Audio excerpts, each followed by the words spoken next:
secuestrado con todo y camioneta. Así, sin previo aviso, desapareció Clarence Patterson la noche del 18 de octubre en una solitaria carretera de Losley, Alabama. El reloj marcaba poco después de las 10 de la noche cuando todo ocurrió. Clarence, de 30 años, regresaba de visitar a un amigo, conduciendo su camioneta por la ruta estatal, sin imaginar que esa noche se convertiría en protagonista de uno de los encuentros más desconcertantes jamás reportados en el sur de los Estados Unidos. Lo siguiente que recuerda con nitidez es una intensa luz verde que lo envolvió por completo. No provenía de la carretera, ni de algún faro o patrulla, era algo mucho más grande. Al levantar la vista, lo imposible, un objeto colosal en forma de Y flotaba sobre él, como si lo hubiera estado esperando. Sin entender cómo, su vehículo empezó a elevarse con él adentro, como si alguna fuerza invisible lo succionara hacia el corazón de aquella nave. Una vez dentro, la lógica dejó de aplicar. Clarence no estaba soñando. Ya no estaba en su camioneta. Ahora se encontraba rodeado por 6 figuras imponentes, de casi 2 metros, con un aspecto completamente mecánico. No parecían humanos, tampoco parecían vivos. Más que seres biológicos, daban la impresión de ser robots, brillantes, silenciosos, eficientes. No emitían sonido alguno. No le hablaban, y sin embargo, cada vez que Clarence pensaba algo, la respuesta le llegaba, directa y clara, a su mente. ¿Dónde estoy? Estás en un lugar seguro. ¿Quiénes son ustedes? No somos de este mundo. ¿Qué quieren de mí? Observamos. Estudiamos. Aprendemos. La voz no era una voz. Era una idea incrustada con precisión quirúrgica en su conciencia. Los seres se limitaron a observarlo mientras lo conducían por un estrecho pasillo iluminado por una luz blanca sin sombra. A los lados, compartimientos sellados, y un zumbido agudo que parecía emanar del metal mismo. Finalmente, lo hicieron entrar a una habitación ovalada, completamente lisa, sin puertas visibles ni ventanas. Allí, comenzó un examen. Sin tocarlo. Sin decir palabra. Las luces parpadeaban, y Clarence sintió que su cuerpo vibraba, como si estuviera dentro de una corriente de energía. Sus recuerdos se agitaban. Pensamientos sueltos aparecían sin control.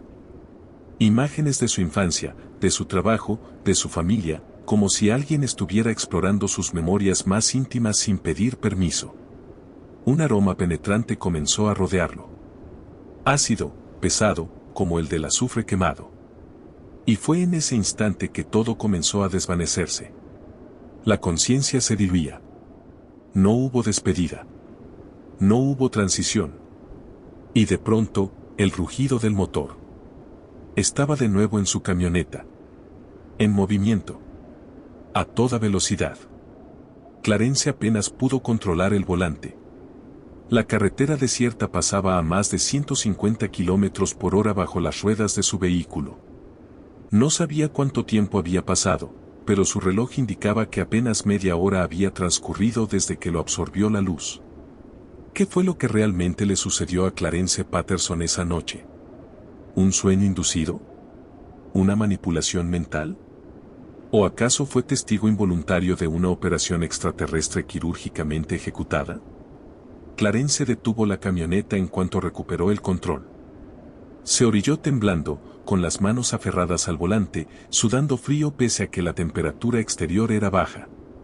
Bajó del vehículo tambaleándose, respirando agitadamente, como si hubiera corrido un maratón. Aún sentía el olor metálico y sulfurado en la nariz. Miró al cielo, nada. Ni luces, ni formas, ni rastro alguno del coloso en forma de I. Todo estaba en silencio. Demasiado silencio. Al día siguiente, todavía en estado de shock, acudió a la estación de policía local. Los oficiales que lo atendieron describieron su comportamiento como atónito pero coherente. Declaró cada detalle de lo vivido con la precisión de quien no ha tenido tiempo de inventar nada. Y aunque algunos oficiales rieron con disimulo, otros tomaron nota seria del relato. Uno de ellos, el agente Ronald LeMay, se interesó particularmente en el caso. Lemay pidió examinar la camioneta. A simple vista, el vehículo no mostraba señales evidentes de daño, pero al abrir el capó, detectó un patrón irregular de hollín, como si una fuente de calor extrema hubiera envuelto el motor sin llegar a incendiarlo. Además, las llantas traseras estaban gastadas de manera inusual, como si hubieran girado a gran velocidad en el aire. Nada de eso tenía una explicación convencional. Los días siguientes no fueron fáciles para Clarence. En el pueblo comenzaron a circular rumores. Algunos lo trataban como un loco, otros como un mentiroso. Pero también hubo quienes se le acercaban en secreto para decirle que no estaba solo. Que en esa región, especialmente en otoño, otras personas habían reportado luces en el cielo, pérdida de tiempo y presencias. Pero ninguna historia era tan explícita ni tan perturbadora como la suya. Ronald Lemay comenzó una investigación no oficial. Recorrió la zona donde Clarence decía haber sido absorbido. Tomó muestras del suelo, del pasto chamuscado en un tramo de la carretera y entrevistó a conductores que pasaron por la misma vía esa noche.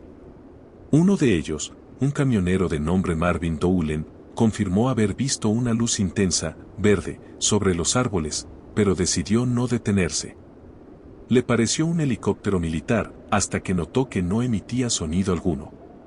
Otro detalle extraño, los registros meteorológicos mostraban una pequeña alteración en la presión atmosférica justo a las 22:14 horas del 18 de octubre, momento que coincidía con el relato de Clarence. No era una tormenta, ni un frente frío. Algo comprimió el aire de la región por unos minutos, como si una masa enorme lo hubiera desplazado. Y entonces surgió una pista inesperada.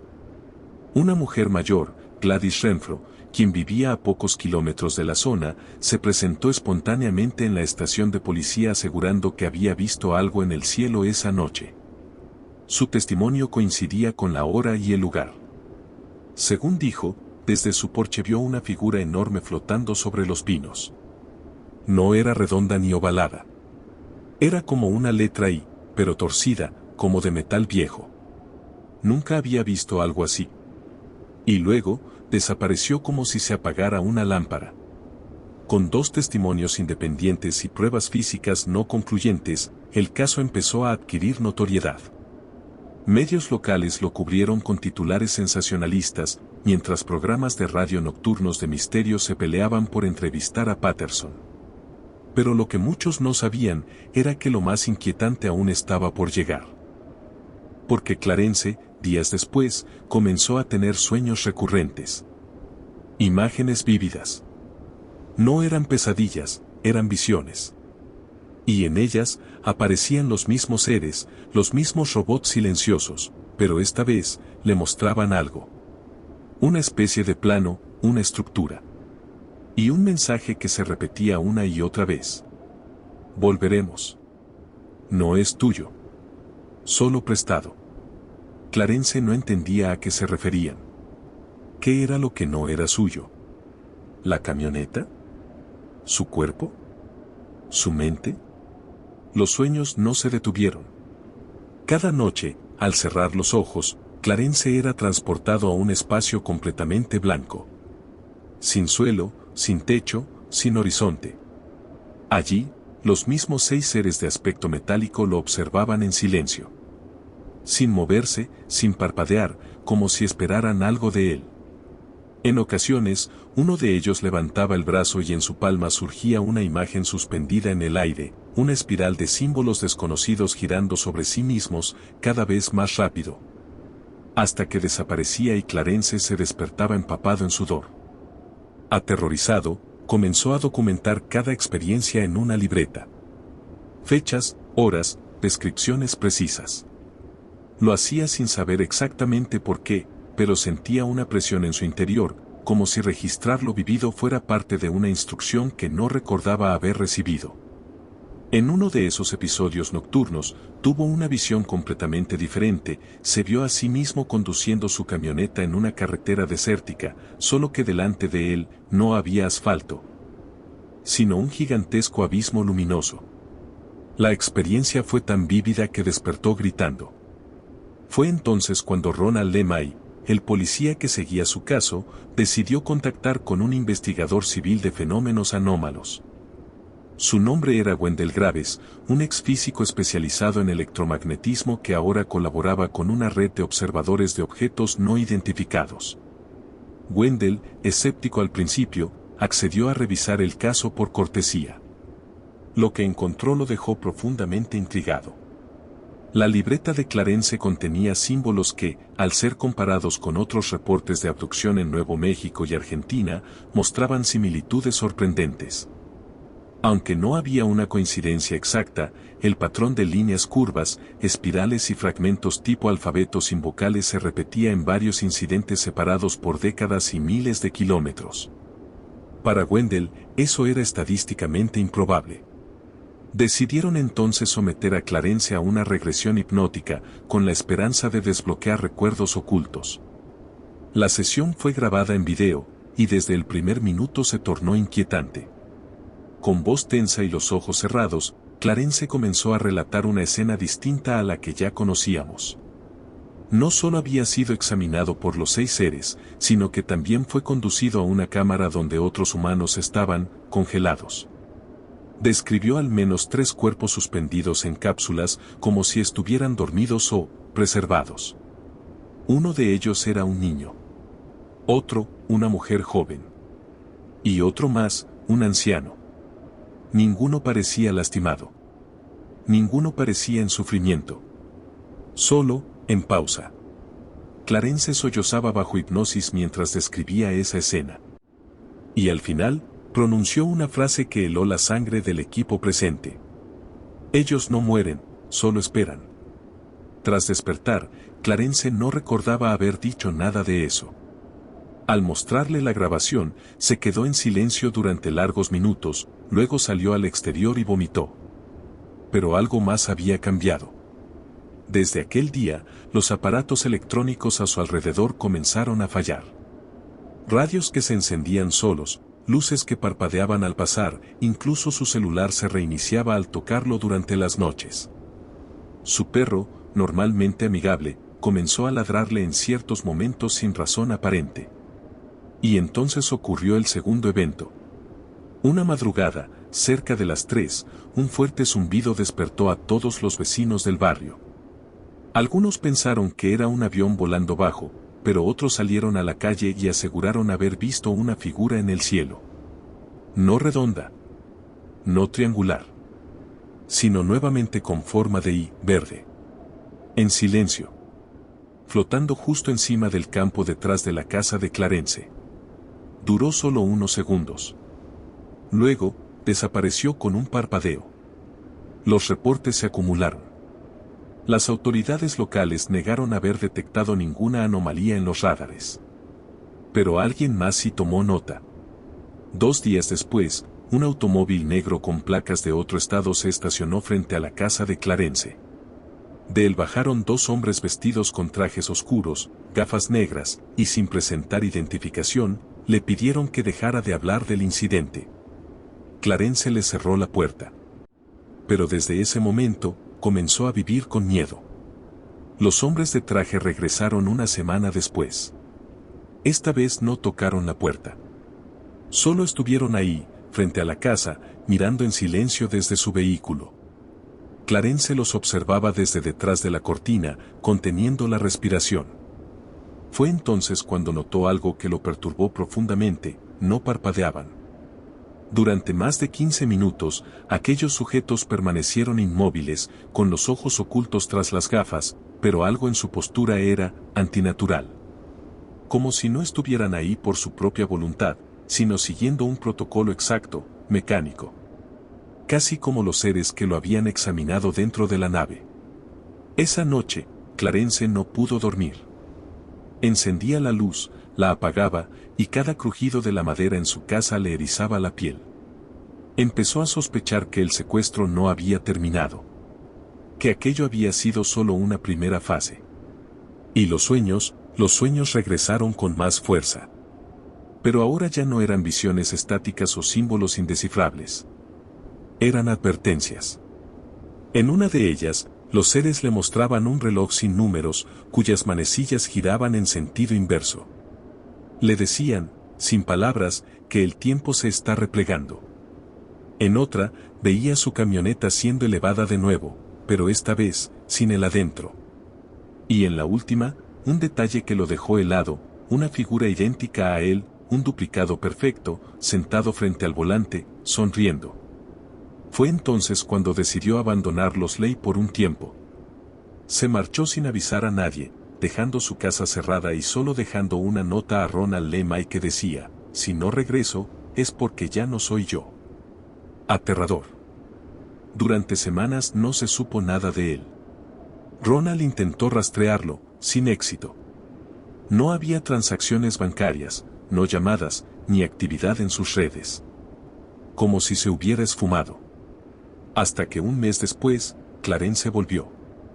Golpeó la puerta de la estación de policía una madrugada, exhausto, con barba crecida, y con una expresión distinta.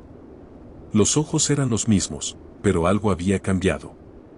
Hablaba con pausas, como si midiera cada palabra. Y en sus manos traía algo, una pequeña caja metálica, sin marcas, sin costuras, sin forma visible de abrirla. ¿Qué es eso?, preguntó Ronald. No lo sé. Solo apareció en la maleta cuando desperté en el motel. No recuerdo cómo llegué ahí. Intentaron abrir la caja. Con herramientas. Calor. Frío extremo. Nada funcionó. La caja parecía estar hecha de un material desconocido. Fue entonces cuando Wendell Graves regresó al caso.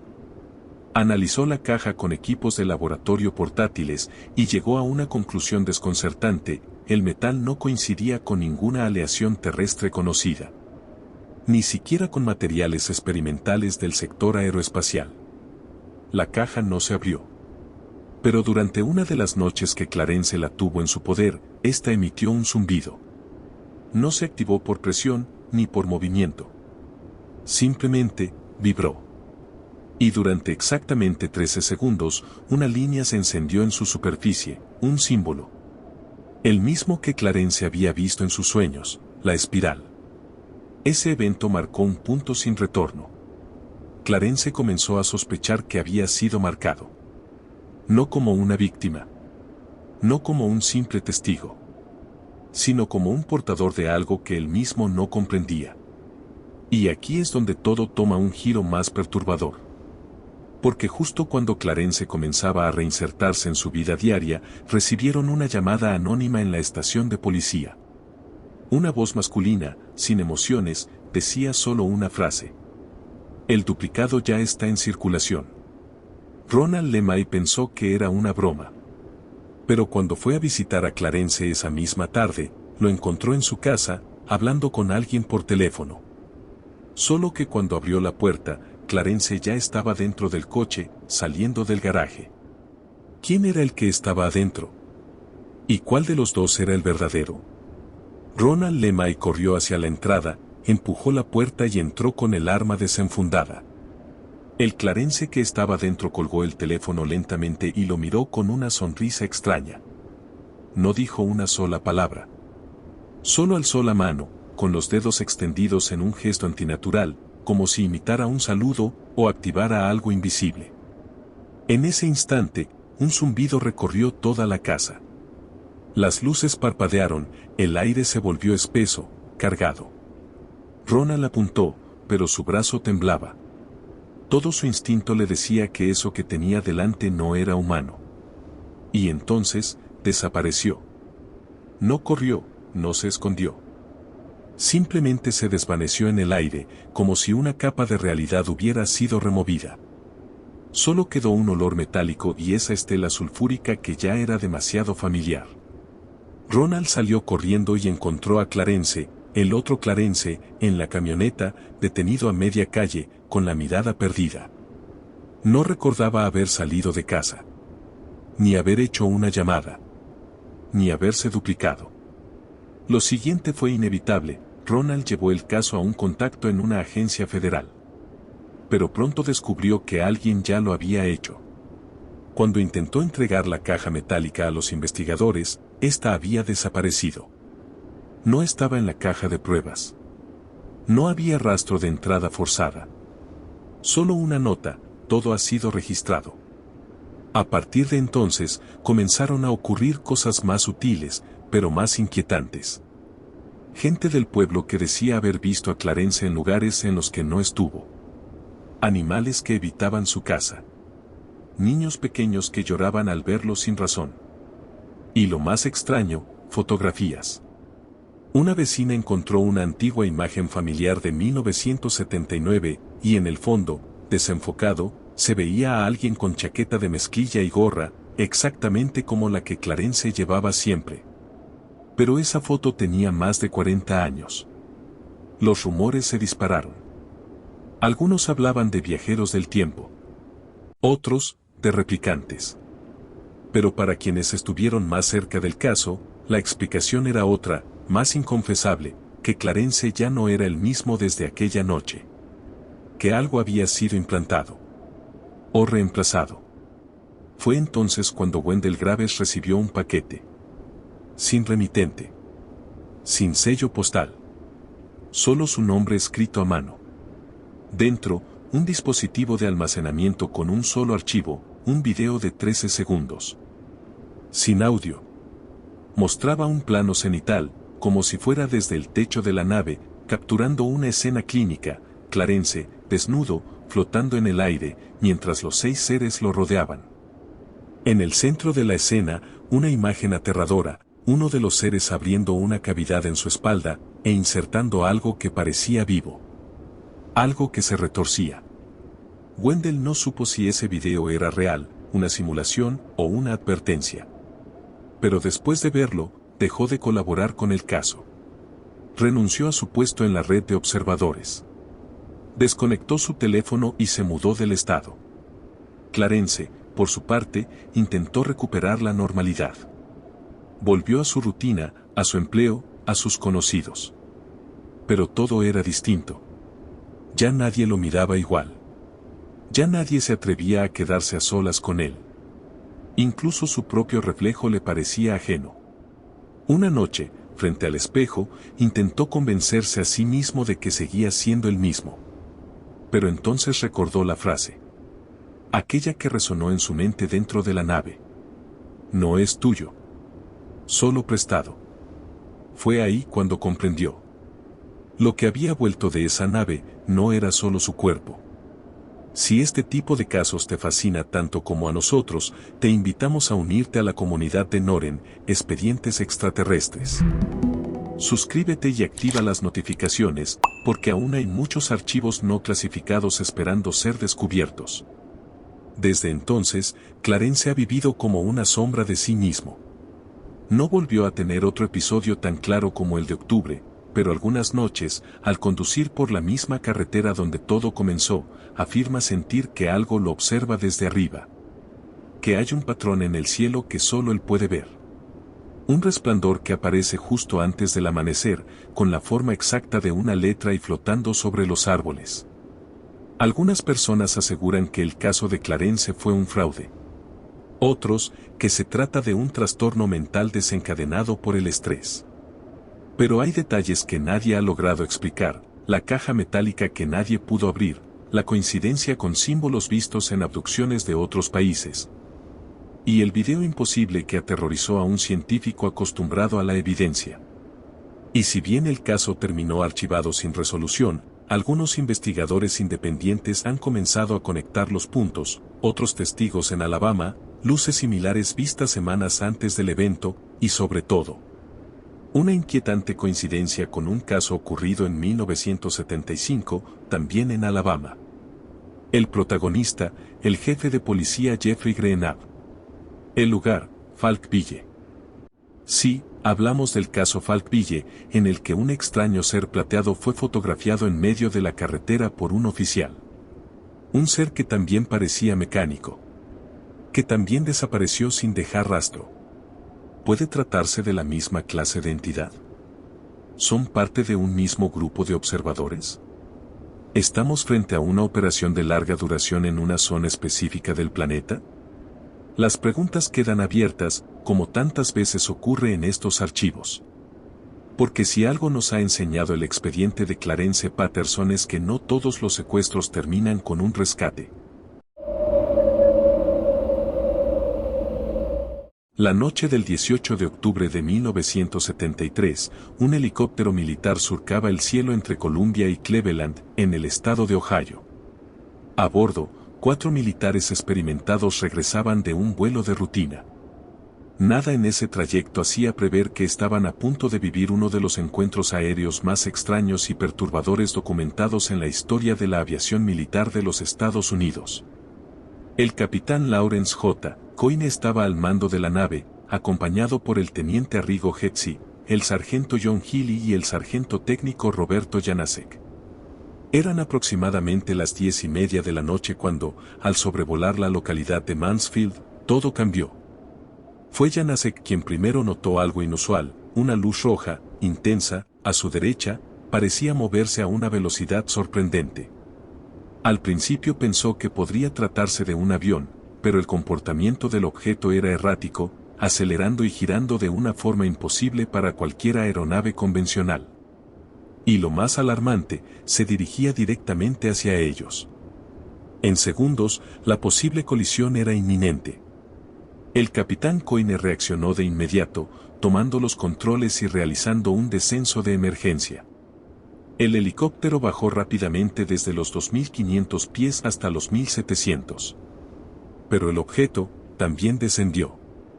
Entonces, algo completamente inesperado sucedió. El objeto volador no identificado detuvo su descenso, quedó suspendido en el aire, y se posicionó justo encima del helicóptero. A tan solo 500 pies por encima de ellos. Lo que observaron a continuación quedaría grabado en sus memorias para siempre. No se trataba de una simple luz. Era una estructura metálica, alargada, con forma de cigarro grueso, rematada por una cúpula superior. Desde su parte inferior emergía un haz de luz verde tan poderoso que iluminaba por completo el interior del helicóptero. Pero lo verdaderamente escalofriante apenas comenzaba. El capitán Coyne, tratando de entender qué estaba ocurriendo, revisó sus instrumentos de vuelo. Lo que vio desafió todas las leyes conocidas de la física y la aviación. El altímetro marcaba un ascenso. La aguja, que momentos antes indicaba 1.700 pies, comenzó a subir. 2.000, 2.500. 3.000, y no se detenía. Finalmente se detuvo en 3.800 pies.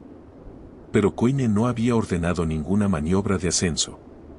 No habían activado motores adicionales.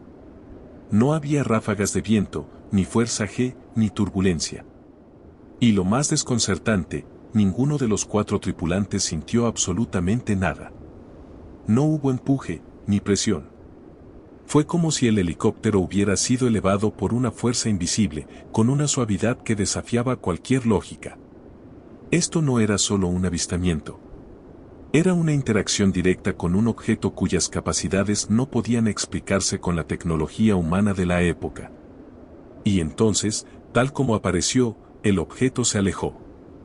Sin hacer ruido, sin ráfagas de aire. Simplemente se deslizó hacia el cielo nocturno y desapareció en cuestión de segundos, dejando a los militares atónitos, suspendidos a 3.800 pies de altura y con más preguntas que respuestas. Pero lo que vendría después complicaría aún más el enigma. Al recuperar el control del helicóptero, el capitán Coyne descendió cuidadosamente hasta una altura segura. Nadie dentro de la cabina se atrevía a hablar aún. El silencio era casi absoluto, solo interrumpido por el zumbido del rotor. Lo que habían presenciado los dejaba en un estado de confusión total. Había sido real. Lo sabían. Lo habían visto, lo habían sentido, aunque, en realidad, no lo habían sentido en absoluto. Y eso era aún más inquietante. La estructura flotante, ese cigarro metálico con luz verde, no solo los había seguido, sino que había ejercido una influencia directa sobre la nave. Una fuerza inexplicable los había levantado sin contacto físico, sin propulsión visible. Era como si el helicóptero hubiera sido magnetizado, suspendido en el aire por una tecnología desconocida. De regreso en tierra, los 4 militares, visiblemente alterados, fueron sometidos a evaluaciones físicas y psicológicas. Todos coincidían en sus testimonios. Cada detalle encajaba. El objeto, su forma, su luz, su proximidad. No había contradicciones, ni vacilaciones. Y más importante aún, ninguno presentaba signos de alucinación, desorientación o consumo de sustancias. Eran, como lo habían sido antes del vuelo, hombres de confianza al servicio del ejército de los Estados Unidos.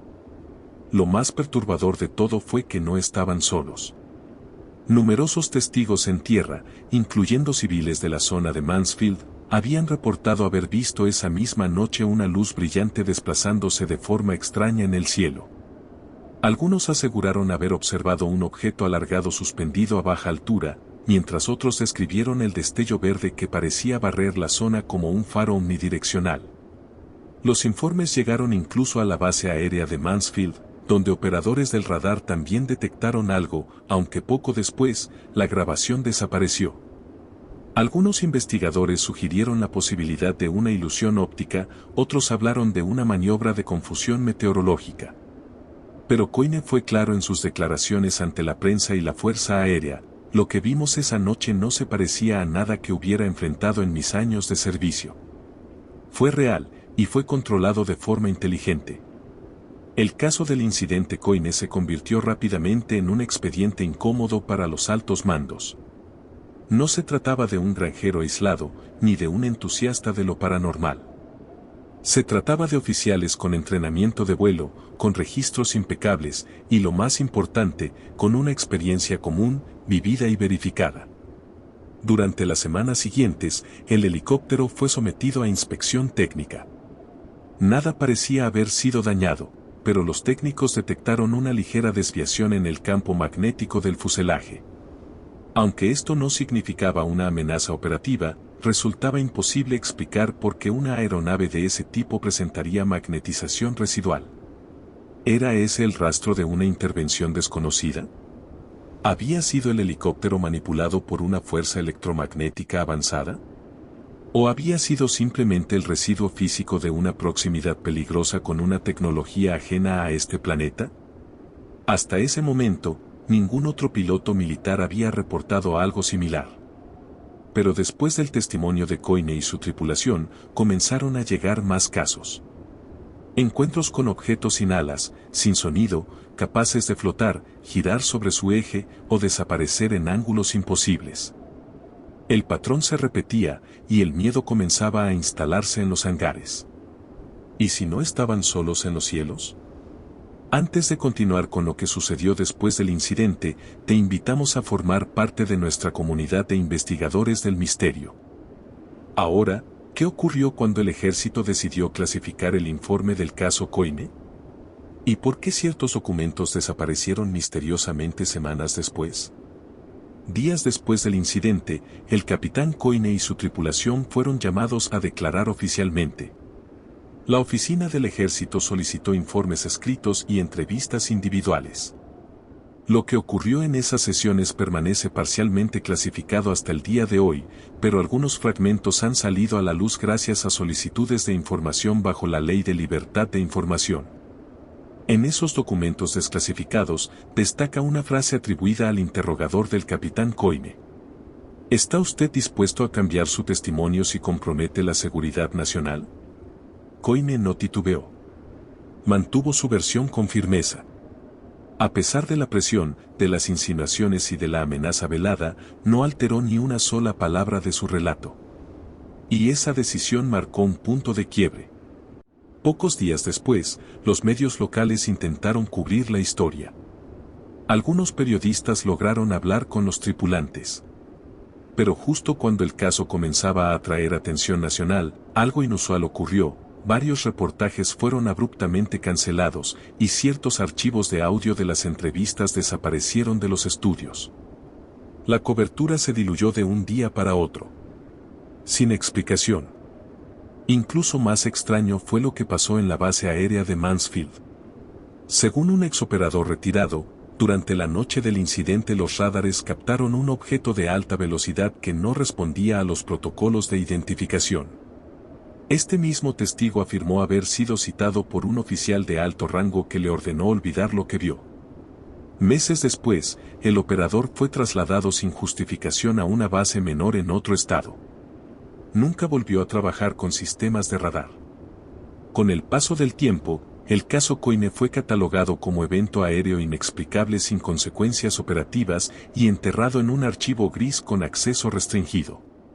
Pero el silencio impuesto no impidió que otros investigadores independientes continuaran analizando el incidente.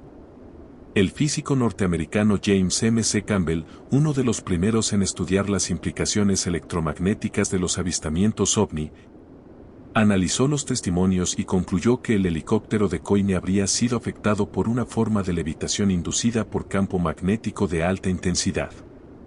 Según M. C. Campbell, ninguna tecnología humana de la época podía replicar un efecto como ese sin provocar interferencias eléctricas violentas o descompensación mecánica inmediata. Y sin embargo, el helicóptero continuó funcionando. No hubo cortocircuitos. No hubo daños visibles. Lo único que quedaba era ese ligero campo magnético en su estructura, y la memoria de un momento que parecía venir de otra dimensión.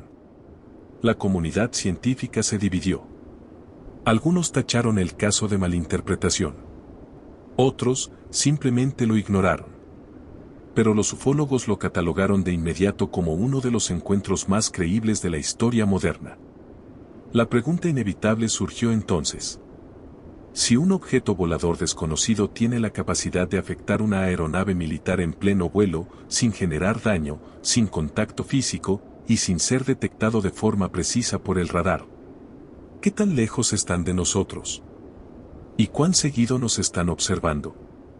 Pero esto no fue lo único inquietante relacionado con el caso. Durante los años siguientes, 2 de los tripulantes comenzaron a experimentar fenómenos extraños. Sueños con luces verdes, zumbidos en los oídos, y una persistente sensación de haber sido observados. Uno de los fenómenos más inquietantes comenzó a manifestarse algunas semanas después del incidente. El sargento Roberto Janacek, quien había sido el primero en advertir la luz roja aquella noche, empezó a sufrir episodios de insomnio severo. Describía sueños repetitivos con cielos estrellados, silencio absoluto y una intensa luz verde envolviendo todo a su alrededor. En esos sueños, su cuerpo flotaba, suspendido, mientras voces sin boca le susurraban en un idioma que no podía comprender, pero que de algún modo lograba entender. El teniente Arrigo Hetzi, por su parte, confesó a un amigo cercano que, tras el encuentro, su brújula personal, una que llevaba siempre consigo desde sus días de cadete, comenzó a fallar de forma inexplicable. La aguja giraba sin sentido, como si algo la desorientara constantemente, incluso cuando estaba lejos de cualquier fuente electromagnética. Hetzi, inicialmente escéptico, comenzó a considerar que lo vivido esa noche no había terminado realmente. Que, de alguna manera, el contacto había dejado una marca. Pero la revelación más desconcertante llegó tiempo después. El capitán Coyne, tras retirarse del servicio, fue invitado a una convención de aviación en la que debía exponer sobre seguridad aérea. Durante su intervención, decidió hablar por primera vez públicamente sobre lo ocurrido en 1973. Su relato fue directo, técnico y sin adornos. Al terminar, el silencio en la sala fue abrumador. Minutos más tarde, un hombre vestido de civil se le acercó. Tenía una apariencia sobria, un rostro difícil de recordar. Se identificó como un consultor independiente en fenómenos aeroespaciales y le preguntó a Coyne si había considerado que lo que habían vivido no era una simple observación, sino un intento de comunicación. Sin esperar respuesta, el hombre le entregó una tarjeta sin nombre, solo con un número impreso, y desapareció entre la multitud. Días después, Coyne intentó llamar a ese número. La línea simplemente no existía. Este tipo de acercamientos no eran nuevos en los casos ovni con alta credibilidad. En varios de ellos, especialmente aquellos donde había personal militar involucrado, aparecían estos enigmáticos consultores, siempre vinculados a agencias que no se identificaban, con preguntas tan precisas que parecían saber más que los propios testigos. Y es aquí donde el caso Coyne empieza a conectarse con algo más grande.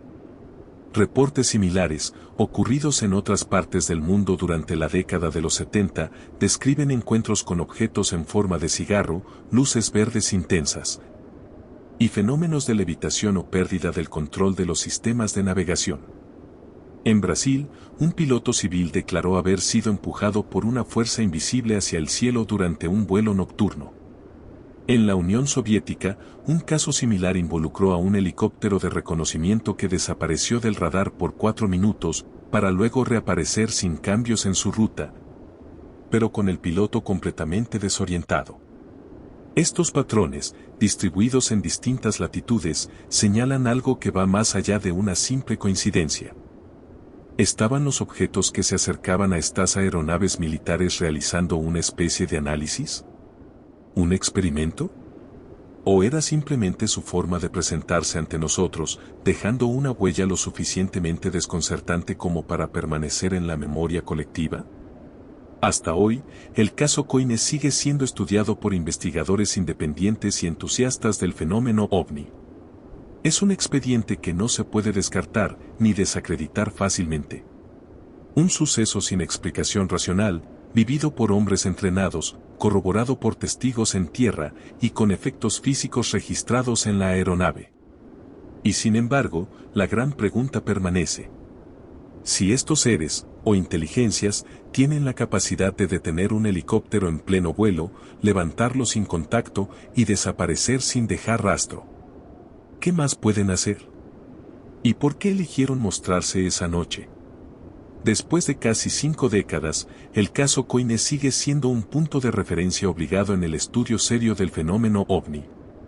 No solo por la calidad de los testigos y la documentación disponible, sino por la singularidad del evento, un helicóptero elevado sin intervención humana, sin fuerza visible, y sin que sus ocupantes sintieran el más mínimo efecto físico.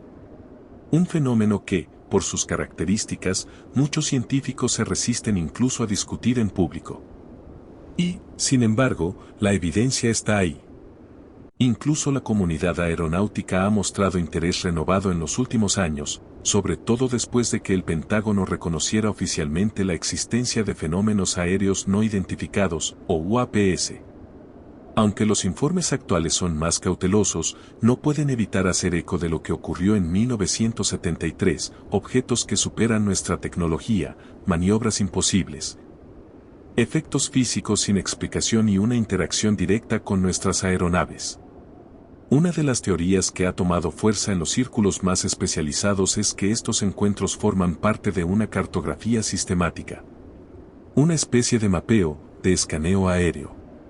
Y si eso es cierto, el helicóptero de Coyne no fue más que un punto de interés, una coordenada más en una operación de vigilancia que ha estado ocurriendo por décadas, tal vez siglos, sin que nosotros podamos hacer nada para evitarlo.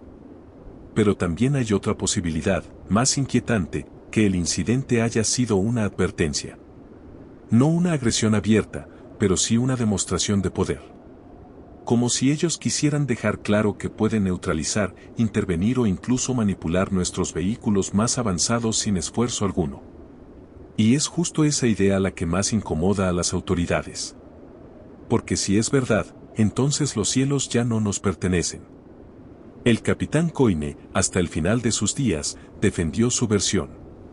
Nunca quiso fama, ni capitalizar su historia.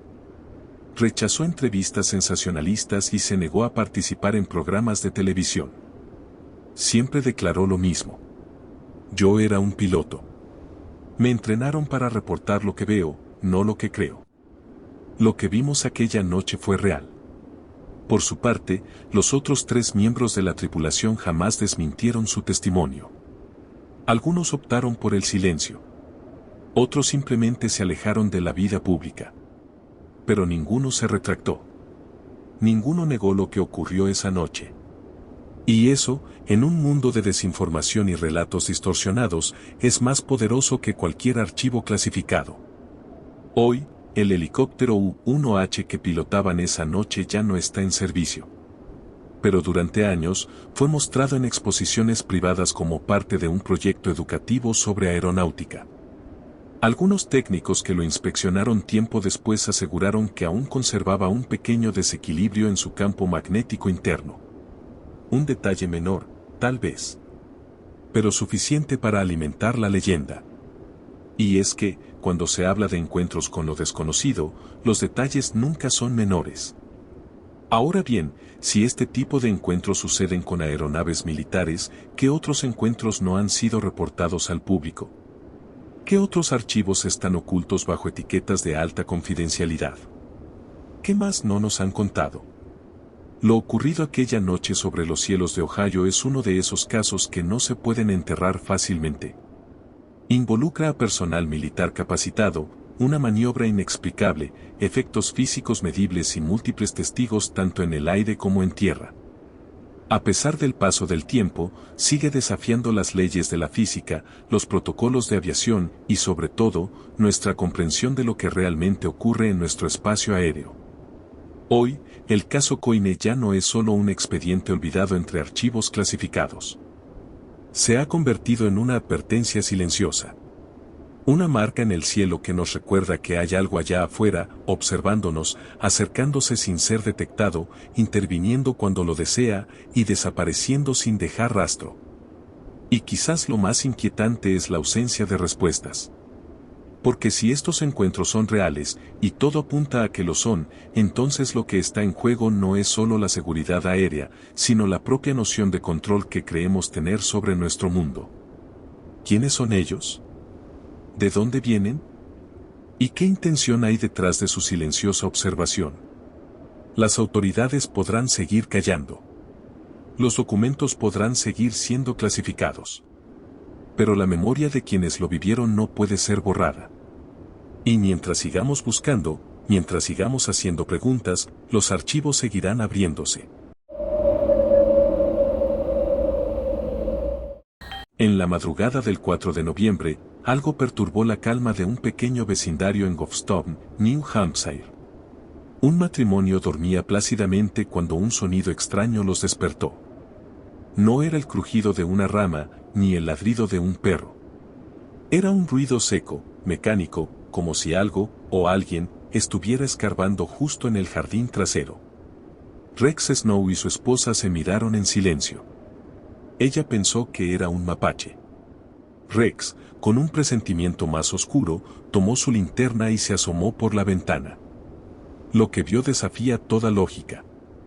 A menos de 20 metros de su casa, había dos figuras. Eran humanoides, pero no humanos. Irradiaban una luz intensa, como si su piel o su traje emitiera una energía propia. Vestían un traje plateado que parecía metálico, perfectamente ajustado a su cuerpo, y unas botas extrañas, también plateadas, cuyas puntas se curvaban hacia arriba. No tenían tacones. No hacían ruido al moverse.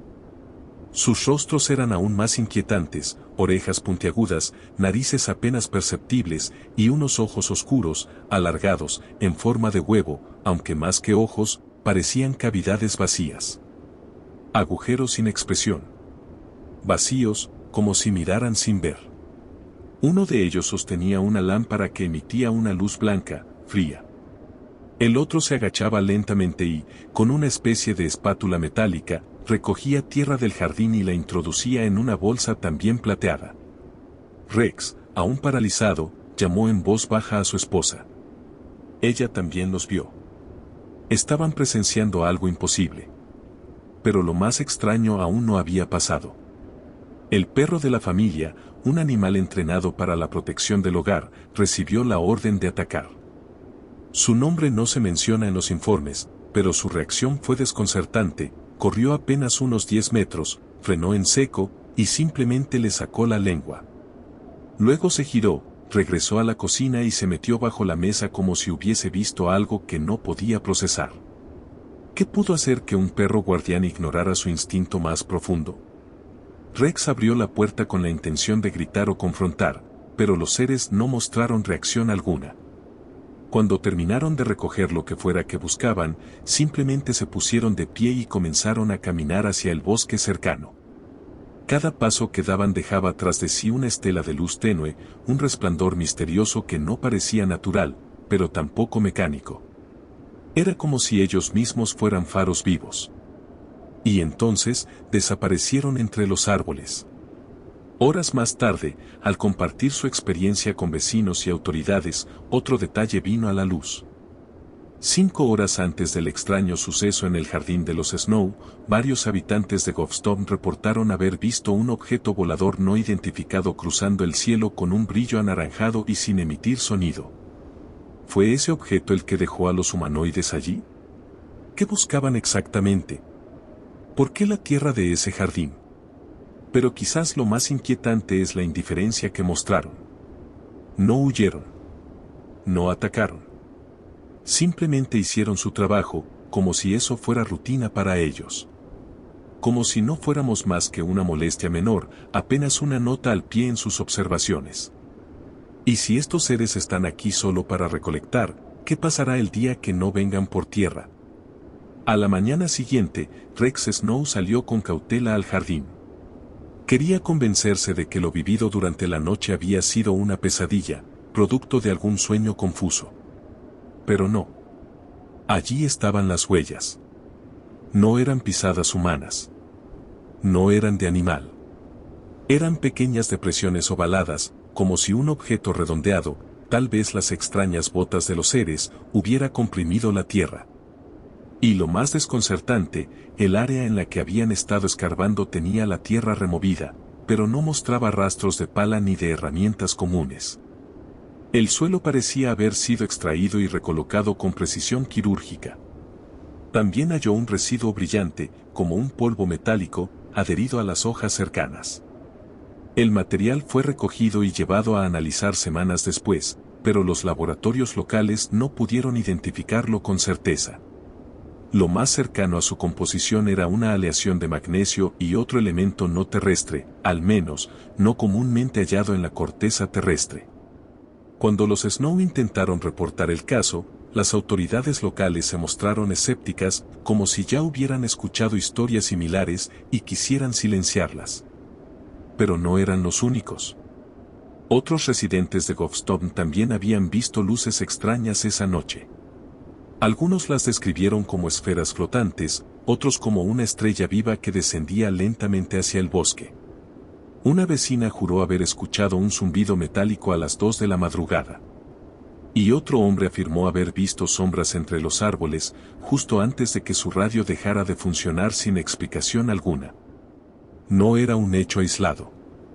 Los investigadores del fenómeno ovni que más tarde estudiaron el caso notaron un patrón. Durante las semanas anteriores al encuentro, se habían registrado múltiples apagones eléctricos intermitentes en la región, afectando no solo a Ghost, sino también a zonas rurales aledañas.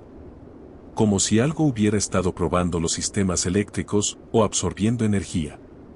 Y aquí es donde todo toma un giro más perturbador. Un mes antes, a unos 50 kilómetros al norte, un granjero llamado Marvin Heyer reportó haber visto en su campo 3 figuras de apariencia similar, recogiendo muestras de plantas bajo la lluvia. Las descripciones coincidían: trajes plateados, movimientos lentos, y una luz que parecía surgir desde su interior. Marvin no fue tomado en serio. Lo llamaron loco. Lo ridiculizaron. Pero después del caso de los Snow, su testimonio cobró otra dimensión. ¿Están estos seres viajando de zona en zona recolectando algo que no entendemos? ¿Podrían estar haciendo un mapeo biológico? ¿Estudiando las condiciones de vida en la Tierra, con fines que no nos han revelado? Y aún más inquietante, ¿con qué frecuencia han venido sin que nos demos cuenta? Imagina esta posibilidad, que mientras dormimos, mientras creemos que todo está en calma, haya seres caminando silenciosamente por nuestros campos, nuestras montañas, incluso nuestros jardines. Observando. Registrando. Recolectando. Y nosotros, completamente ajenos. Pero volvamos con Rex Snow. Él y su esposa, después del evento, nunca volvieron a dormir tranquilos. Colocaron cámaras en su jardín, instalaron luces y adoptaron otro perro, pero algo en ellos cambió para siempre. La noción de seguridad dentro del hogar se quebró aquella madrugada. Porque cuando la amenaza viene del cielo, ni las puertas cerradas pueden protegerte. El caso atrajo la atención de varios ufólogos independientes que, al investigar en Gulfstone, encontraron un patrón más amplio. No solo se trataba de un evento aislado, sino de una secuencia repetitiva a lo largo de la costa noreste de Estados Unidos durante los años 70. Casos similares, con humanoides de trajes brillantes recolectando muestras de tierra, agua o vegetación, comenzaban a coincidir en ciertos elementos clave, zonas rurales, testigos con credibilidad local y animales domésticos que reaccionaban con miedo o desconcierto absoluto. Uno de estos investigadores, Gerald T. Winsab, recopiló más de 20 testimonios de personas que reportaron avistamientos similares entre 1972 y 1976. Lo más inquietante fue que muchos de ellos habían optado por el silencio, hasta que supieron lo que ocurrió en casa de los Snow. Uno de estos casos ocurrió en una pequeña comunidad agrícola en Maine, donde un grupo de niños que jugaban en el bosque aseguraron haber visto a dos muñecos brillantes escarbando la tierra. Uno de ellos, al intentar acercarse, sufrió una especie de desmayo temporal. Al recobrar el sentido, no recordaba cómo había salido del bosque. El fenómeno parecía replicarse con una lógica oculta. Winsab desarrolló una teoría audaz. Estos seres estaban ejecutando un protocolo de recolección sistemática, como si cada zona de la Tierra fuera parte de un mapa vivo que debía ser estudiado, extraído, y quizá intervenido. Volviendo a Gulfstone, lo más desconcertante llegó una semana después del encuentro de los Snow. Rex comenzó a tener sueños recurrentes. No eran pesadillas, sino escenas extrañamente nítidas donde él se veía a sí mismo observando desde arriba su casa, el jardín, los árboles, como si su conciencia flotara en el aire. Durante uno de estos sueños, Rex recordó detalles que no había percibido en el momento real del suceso. Los seres no solo cavaban, sino que parecían emitir un zumbido suave mientras lo hacían, como un canto mecánico. Además, uno de ellos miró directamente hacia la ventana, hacia él, pero no reaccionó, no se alarmó. Solo lo observó por unos segundos, como si ya supiera que estaba ahí. ¿Fue una advertencia? ¿Un reconocimiento? Algunos especialistas en abducciones han teorizado que este tipo de episodios no terminan cuando los seres se van. A menudo dejan un rastro silencioso, una conexión mental, una puerta abierta en la percepción del testigo. Rex comenzó a tener lapsos de tiempo perdidos. Momentos en los que no recordaba qué estaba haciendo. Su esposa lo encontró en varias ocasiones parado en el jardín, inmóvil, mirando el mismo punto donde cavaron los humanoides. Una noche, ella también soñó. Vio una habitación circular, sin esquinas, con luces giratorias y paneles que cambiaban de forma como si fueran líquidos. Allí estaban los mismos seres. Uno le ofrecía una caja transparente que contenía tierra. Pero la tierra flotaba en el interior, como si desafiara la gravedad. Al despertar, su reloj había dejado de funcionar. La batería, nueva, estaba completamente drenada. ¿Qué tipo de tecnología utilizan estos seres? ¿Por qué parecen tener un interés tan obsesivo en los componentes más básicos del planeta, tierra, agua, vegetación? ¿Están buscando recursos? ¿Están analizando contaminantes? ¿O buscan señales de otra cosa, algo que aún no comprendemos? Las preguntas comenzaron a multiplicarse, pero las respuestas seguían siendo un eco lejano, envueltas en la neblina del misterio. La familia Snow decidió guardar silencio público después de los primeros días. La presión de los medios locales y las burlas de algunos conocidos los empujaron a encerrarse aún más.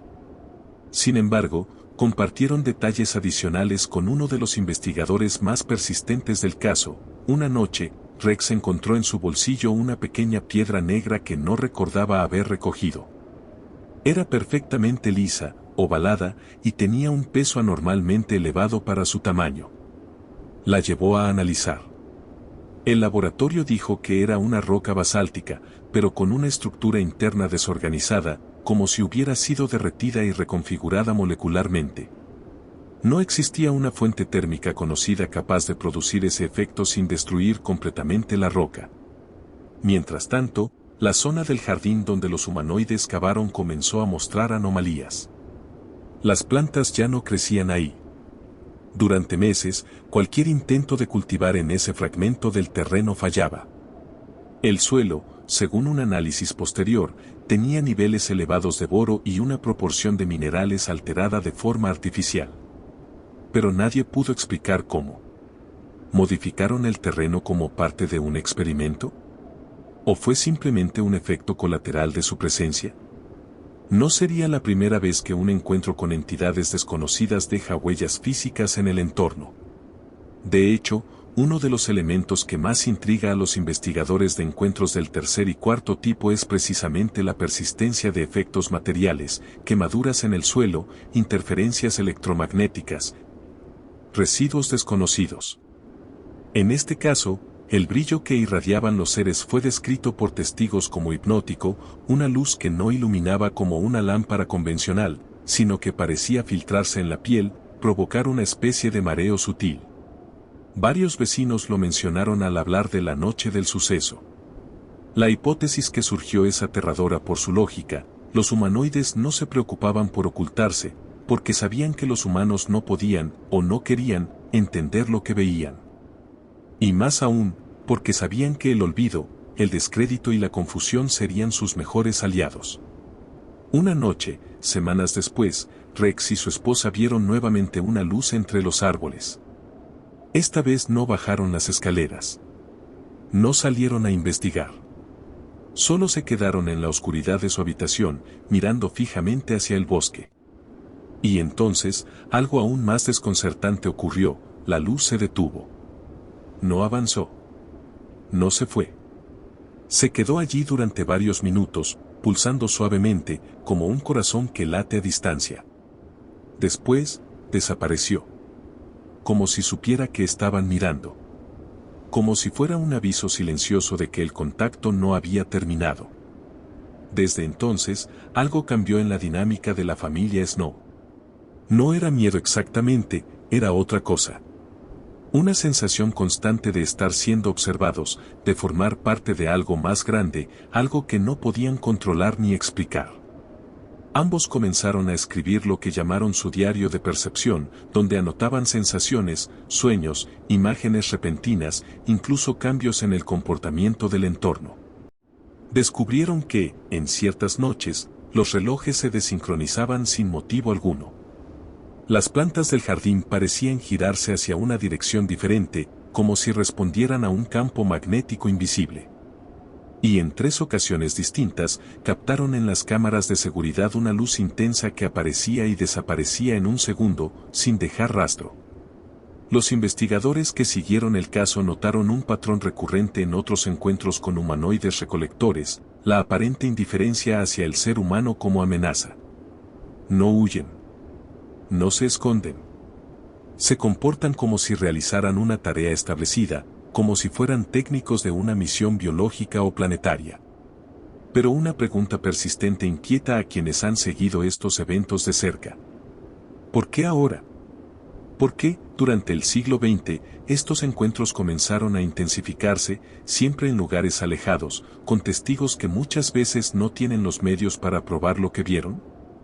¿Acaso los avances tecnológicos del ser humano, sus pruebas nucleares, su impacto en la biodiversidad, despertaron la atención de entidades que normalmente solo observaban desde lejos? Muchos estudiosos del fenómeno OVNI han sugerido una teoría que ha comenzado a ganar fuerza, que no estamos ante simples exploradores, sino ante recolectores que miden, comparan, analizan, no para conocernos, sino para anticipar un cambio, una adaptación, una migración, o incluso, una sustitución. Y si los encuentros con seres que escarban la tierra, analizan el agua y vigilan nuestro entorno, no fueran visitas casuales, sino inspecciones periódicas? Como si estuviéramos siendo evaluados. Como si nuestro mundo fuera un ecosistema bajo monitoreo. Y entonces surge otra pregunta aún más inquietante: ¿qué pasará cuando la evaluación termine? ¿Están preparándose para algo que no nos han dicho? ¿Una etapa posterior en la que su intervención ya no sea tan silenciosa? En los archivos de Noren, Expedientes Extraterrestres, este caso forma parte de una línea creciente de evidencias que sugiere que los encuentros con entidades recolectoras no solo son reales, sino que podrían estar aumentando en frecuencia y complejidad. Ya no se trata solo de luces en el cielo. Ahora son seres en el suelo, en nuestros campos, en nuestros patios, haciendo mediciones, tomando muestras, de noche, en silencio. Hoy, más de 4 décadas después del encuentro en Gulfstone, el terreno donde cavaron aquellos seres sigue marcado por el misterio. Nada volvió a crecer en esa sección del jardín, y los Snow, aunque ya ancianos, nunca cambiaron su versión de los hechos. Sus vidas quedaron divididas por aquella noche. Nunca más volvieron a ver a los humanoides de cerca. Pero sí a la luz. De vez en cuando, en noches sin luna, una luminosidad suave se filtra entre los árboles, como una memoria viva de aquel contacto imposible. Y lo que alguna vez fue un simple jardín familiar, ahora es parte de uno de los expedientes más extraños jamás registrados en el noreste de Estados Unidos. Porque este caso no trata solo de lo que vieron, sino de lo que quedó después. El suelo alterado, la roca anómala, los relojes desfasados, el comportamiento del perro y el silencio absoluto con el que estas entidades se presentaron, actuaron y desaparecieron, como si nunca hubieran estado allí. Como si solo se tratara de una rutina científica más, ejecutada por seres que no necesitan permiso ni explicación. Quizá lo más aterrador no sea que estén viniendo, sino que nunca se hayan ido. Y si ya están aquí, entre nosotros, observando, desde otro plano, otro nivel, otra dimensión. Y si lo que consideramos encuentros aislados son apenas fragmentos visibles de una operación mayor, continua, que abarca todo el planeta. Si quieres seguir explorando con nosotros más casos como este, suscríbete y activa las notificaciones. Hay muchos más misterios que aún nos esperan. Porque el archivo no está cerrado, apenas comienza a abrirse. Porque en Noren, Expedientes Extraterrestres, lo desconocido siempre deja huella.